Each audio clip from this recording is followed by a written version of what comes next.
మిత్రమా, ఎంత పాపాత్ముడైనా మిమ్ము దలచి కృతకృత్యుడవును పొడమి వింత పరుషము సోకిన లోహంబు హేమమౌ నారాయణ. ఎంత పాపాత్ముడైనా ఈ ప్రపంచంలో తనను తాను తరించాలని తపన ఉంటే వాడు తప్పక తరిస్తాడు. అయితే దృఢ నిశ్చయం ప్రధానం. అపి చేస్తూ దురాచారో భజతే మా మనన్య బాక్ సాధురేవా సమంతవ్య సమ్యక్ వ్యవసితో హి సహ. అపి చేస్తూ సుదురాచారో భజతే మాం అనన్య బాక్ సాధురేవా సమంతవ్య సమ్యక్ వ్యవసితో సహ.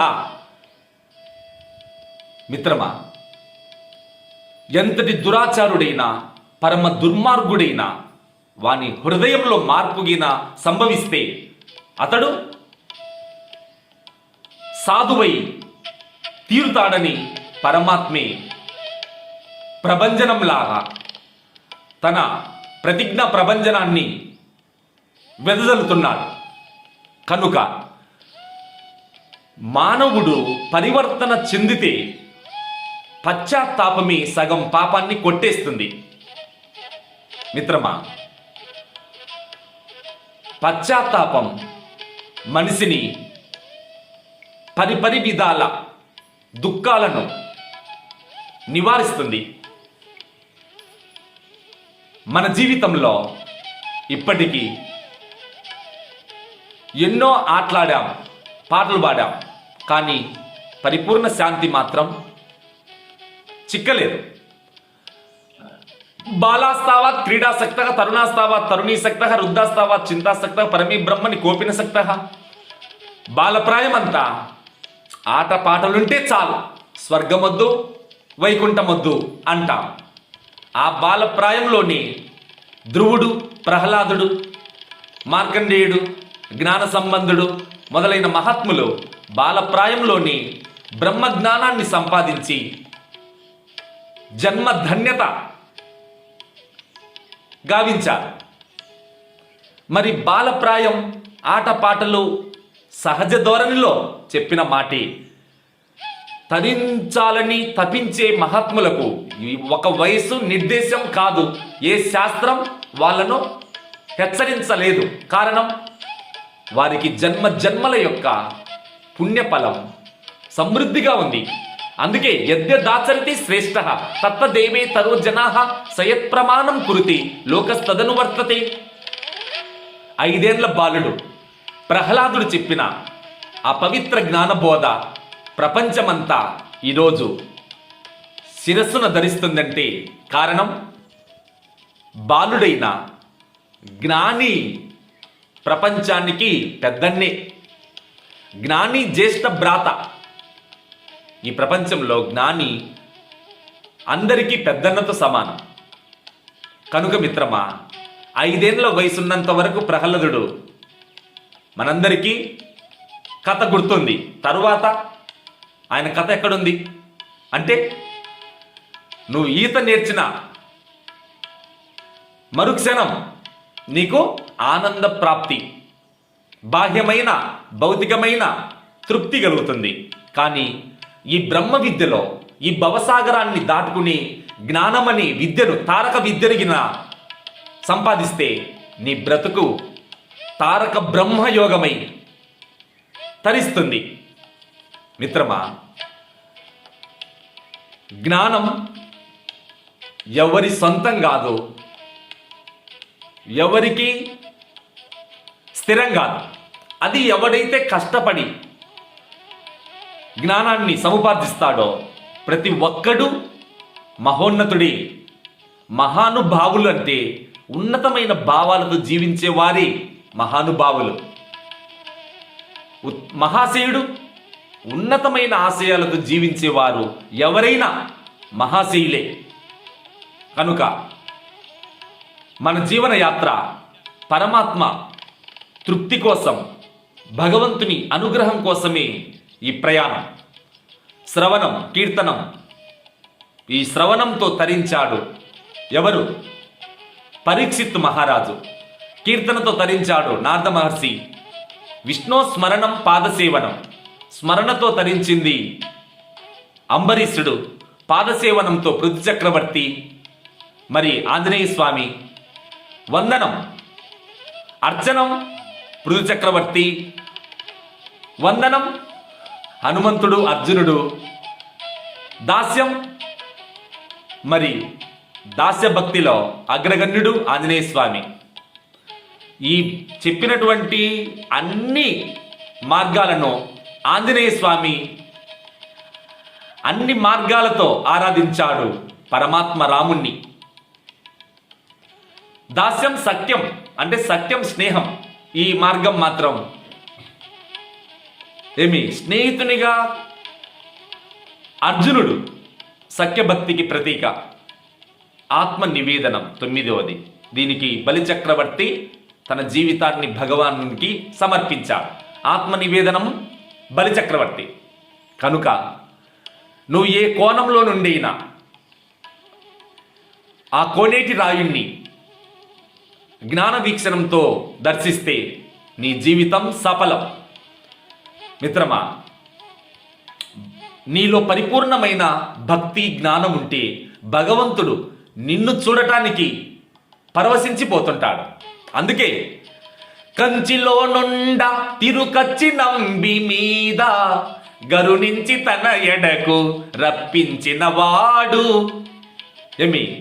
తిరుకచ్చి నంబి అని మహాత్ముడు కాంచీపురిలో ఉంటే తిరుమల గోవిందుడి ఆ భక్తిని చూడాలని తన దగ్గరికి రప్పించుకున్నాడంటే ఆహా, అదిరా జీవితం అంటే. భగవంతుడే భక్తుణ్ణి చూడాలని తన దగ్గరికి రప్పించాడంటే ఆ భక్తుని బలమే బలం, ఆ భక్తుని వైభవమే వైభవం. కనుక మిత్రమా, నీలో శమదమాలు సమృద్ధిగా ఉంటే, శాంతి ప్రేమలు నిన్ను నిరంతరం సేవిస్తుంటే, నిన్ను చూడటానికి దైవం కూడా గంతులేస్తుంటాడు. అలాంటి భక్తుల చరిత్రలు మనం చరిత్రలో అక్కడక్కడ మనకు తోస్తుంటాయి, కనిపిస్తుంటాయి. భక్త జనాభాయి 5 ఏళ్ల ప్రాయంలో విఠలుని దర్శించి తన జీవితాన్ని పాండురంగనికి ప్రసాదంగా సమర్పించింది. మరి 10 ఏళ్ల ప్రాయంలోనే సమర్థ రామదాస్ తన జీవితాన్ని ఆత్మారామునికి అర్పించాడు. మిత్రమా, అదే 4 ఏళ్ల వయసులోని సంత్ జ్ఞానేశ్వరుడు విఠలునికి తన జీవితాన్ని సమర్పించాడు. మరి మిత్రమా, 8 ఏళ్ల వయసులోని తన జీవితాన్ని సనాతన ధర్మ వేదికను అలరించి జ్ఞాన వేదాంత సభలలో రాటుదేలి సౌత్ ఇండియన్ స్కాలర్స్గా కీర్తిగాంచిన మహాత్ములు ఆచార్యత్రయం, ఆది శంకరాచార్య, రామానుజాచార్యులు, మధ్వాచార్యులు. ఈ ఆచార్యత్రయం చిన్న వయసులోని మధ్వాచార్యులు 11 సంవత్సరాల వయసులోని సన్యాసం, 8 సంవత్సరాల వయసులోని శంకరాచార్యులు సన్యాసం.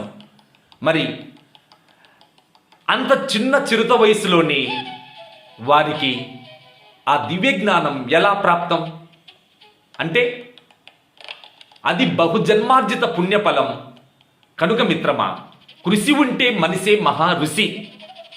మనం కృషితో నాస్తి దుర్భిక్షం, జపతో నాస్తి పాతకం, మౌనేన కలహో నాస్తి జాగ్రత్తో భయ.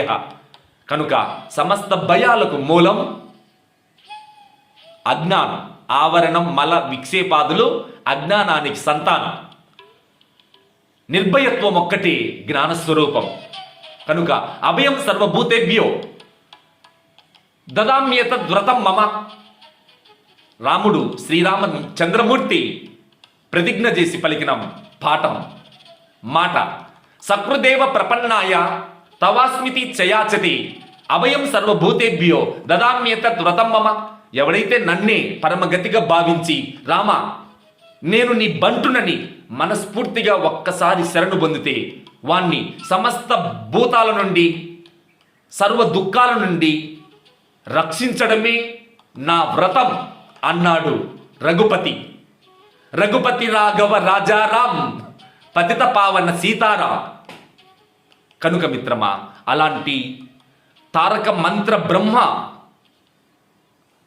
శ్రీరామ చంద్రమూర్తి పలికిన మాటలు మన పాలిటి రత్నాల కోటలు.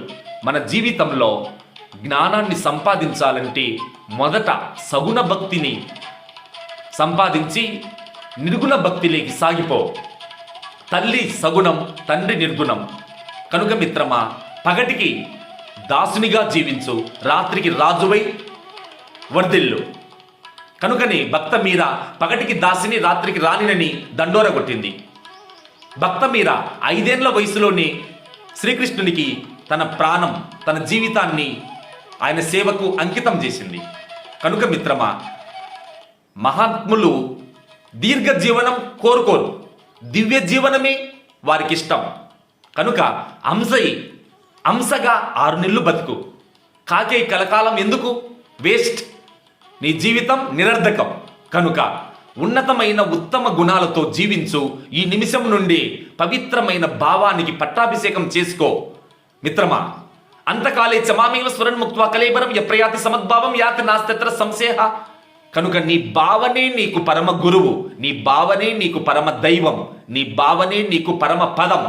నీ భావన నిత్యం జ్ఞాన స్వరూపంతో నర్తిస్తే అదే నీకు నిత్య వైకుంఠం.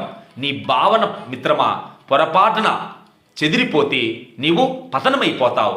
కనుక భావనే నీకు సుఖదుఖాలకు పరమ గమ్యం. నీ భావన నీ చేతిలో ఉంది, దాన్ని చక్కబెట్టుకో. నీ జీవితం ఏషా బ్రాహ్మి స్థితి పార్థ నైనాం ప్రాప్య ఇముహ్యతి స్థిత్వాస్యామంత కాలేపి బ్రహ్మ నిర్వాణం రుచ్యతి.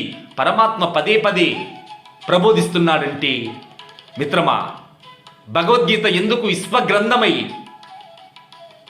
విశ్వమంతా అద్భుతమైన జ్ఞాన జ్యోతులతో ప్రపంచాన్ని పరవశింపజేస్తుందంటే, విప్లవ జ్యోతిగా సమస్త ప్రపంచాన్ని ఆనందాలతో అమృత నిధిగా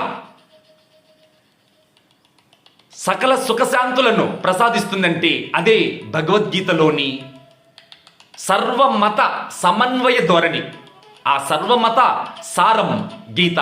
ఆ సర్వమతాల సమస్త ప్రాణులకు హితాన్ని బోధించి, ఒక వర్ణం, ఒక కులం, ఒక మతం, ఒక వర్గం, ఒక దేశం అనే కాలాతీతమైన ఉత్కృష్టమైన గ్రంథం భగవద్గీత. ఈ సృష్టిలో ఏ గ్రంథానికి లేని మహోన్నతమైన ఔన్నత్య సిద్ధి గీతా జయంతి. ఒక్క గీతకి పుట్టినరోజు పండుగ. అంటే పుట్టిందంటే అది కేవలం పుట్టుక కాదు మిత్రమా, అది మరుగై ఉన్న రహస్య రత్నాల గని మరలా భగవానుడు వెలికితీశాడు. అదే గీతలోని ఔన్నత్యం. ఆ దివ్యమైన గీత జ్ఞాన రత్నాలను నీ మెడలో అలంకరించు. నీ జన్మ ఇబ్రాజమానమై శోభిస్తుంది. ఓం తత్సత్.